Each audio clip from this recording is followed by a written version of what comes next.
good. Thank you so much for being here. I am on my phone currently. All of my electronics died. But this is a how I make stickers tutorial part 1. Yay! I'm so excited. There will be a part 2 coming soon. Yeah, and I'm just super excited to tell you guys how I use my Wacom to make my stickers in Photoshop.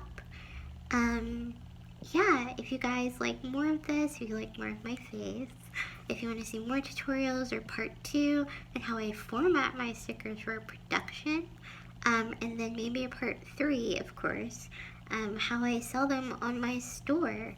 Yeah, and I'll link all that stuff below. I do have a Patreon now. If you guys want to support me, it would mean the world to me to continue and make fun videos for you guys. And I am in grad school, so it's tough for your girl sometimes to keep up. And that would just be really helpful. Yeah, and I'll link that below in my description box. Yeah, so I don't want to hold you guys up anymore.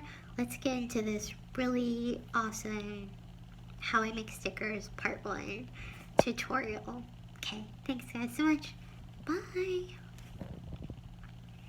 Yay, so we finished. Thank you guys so much for watching this video about how I make stickers part 1. There will be a part 2 and a part 3 about how I format them in Adobe Illustrator for production for my shop, and also how I sell them on my store. So thank you guys so much for watching this video. If you liked it, give it a big ol' thumbs up. It really helps me out. I super appreciate it. And yeah, thanks guys so much. See you in the next video. Hopefully part 2. Bye.